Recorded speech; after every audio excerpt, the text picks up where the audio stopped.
मैं एम के मलिक आप सभी का स्वागत करता हूं आपके अपने YouTube channel Malik steno centre पर। अगर आप हमारे चैनल पर नए हैं तो चैनल को सब्सक्राइब करें और बेल आइकन प्रेस करें ताकि नोटिफिकेशन मिले सबसे पहले। आज लिखेंगे रामधारी गुप्ता खंड 1 से प्रतिलेखन संख्या 35 और 36, जिसकी स्पीड होगी 85 वर्ड पर मिनट। डिक्टेशन स्टार्ट होगी ठीक 5 सेकंड बाद। रेडी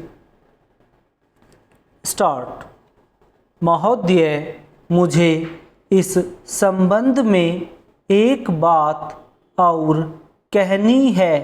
वह यह है कि मुझे मुख्य आयुक्त के भाषण के अनुसार यह आशा थी कि सरकार मजदूरों की उन्नति के लिए, उत्थान के लिए, उद्योगों के विकास के लिए और गांवों की स्थिति सुधारने के लिए तकनीकी प्रशिक्षण देने का काम करेगी। लेकिन ऐसा ज्ञात होता है कि आर्थिक शक्ति सीमित होने के कारण इस ओर कार्यवाही करने की संभावना नहीं रही। फिर भी मुझे आशा ही नहीं अपितु पूर्ण विश्वास है कि भविष्य में हमारा मंत्रिमंडल इस ओर अवश्य अविलंब ध्यान देगा। इसी प्रकार से ग्रामीणों की अवस्था सुधारने के लिए सरकार घरेलू उद्योग धंधों को भी बढ़ाएगी, जो अभी तक नहीं के बराबर है। भारत की दृष्टि से कुटीर उद्योग बड़े बड़े उद्योगों की अपेक्षा अधिक लाभदायक है। पहली बात तो यह है कि भारत एक गरीब देश है और उसके पास इतना पैसा नहीं है कि वह बड़े उद्योगों के लिए पर्याप्त संख्या में बड़ी बड़ी मशीनें मंगवा सके। बड़े उद्योगों के लिए बहुत बड़ी बड़ी महंगी मशीनों की आवश्यकता होती है, जबकि कुटीर उद्योग छोटी छोटी और सस्ती मशीनों से चल जाते हैं। कुटीर उद्योगों के लिए न तो बहुत बड़ी बड़ी इमारतें बनानी पड़ती है और न ही बहुत महंगी मशीनों की आवश्यकता पड़ती है। अतः ये उद्योग छोटे छोटे गांवों में भी प्रारंभ किए जा सकते हैं। कई उद्योग तो इतनी थोड़ी पूंजी से भी शुरू किए जा सकते हैं कि उतनी पूंजी प्राय हर किसी व्यक्ति के पास होती ही है।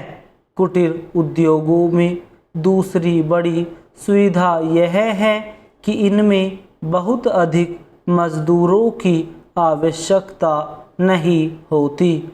एक परिवार के सदस्य ही उस उद्योग को चलाने के लिए पर्याप्त होते हैं। घर के सब सदस्य उस काम में हिस्सा बटा सकते हैं। बड़े उद्योगों में प्रत्येक मजदूर को कोई विशेष कार्य सीखना होता है और उस काम में कुशलता प्राप्त करने में उसे काफ़ी समय लग जाता है।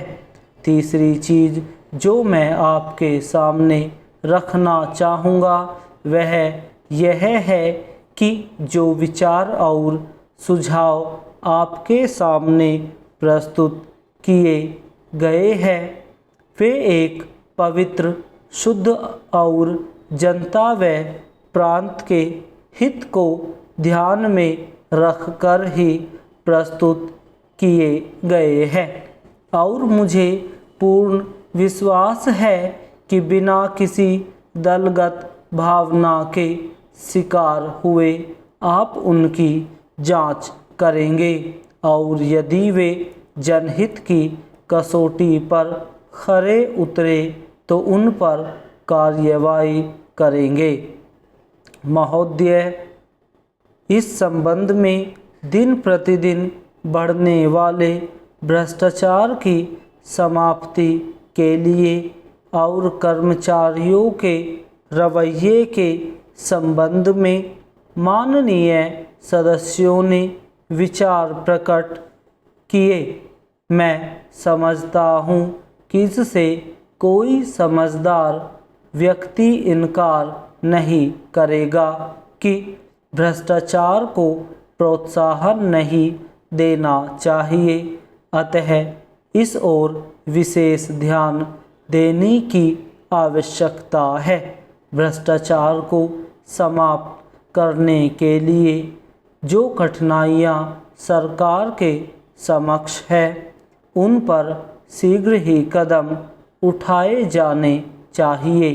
यदि सख्ती भी बरतनी पड़े तो चिंता नहीं, हमें ऐसे कदम उठाने ही है।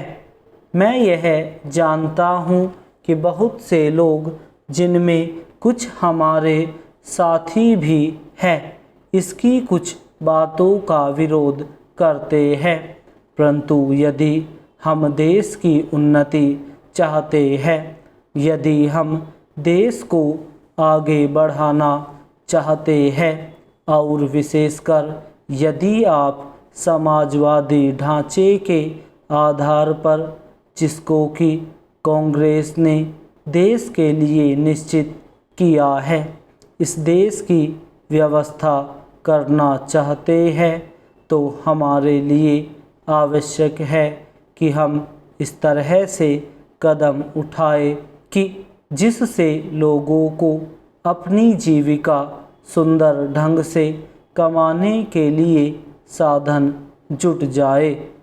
वास्तव में यह सरकार जिसने यह साहसपूर्ण कार्य किया है, इस कार्य के लिए सबसे अधिक बधाई की पात्र है।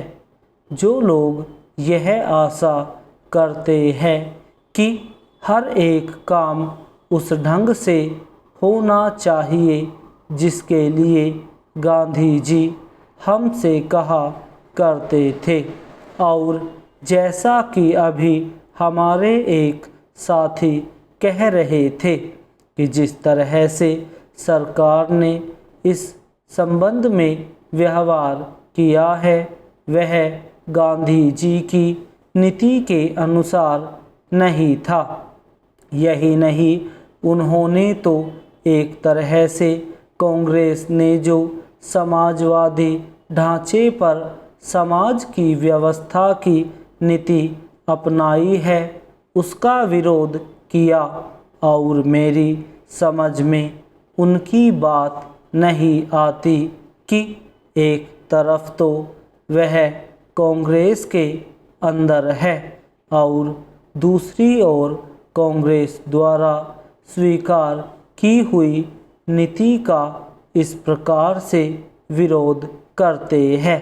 मैं समझता हूँ कि वह इस बात को भी जानते होंगे कि कांग्रेस द्वारा इस नीति को स्वीकार करने वालों में अधिकतर वे ही लोग हैं जो गांधी जी के अनुयायी हैं और उनके सिद्धांतों में विश्वास रखते हैं।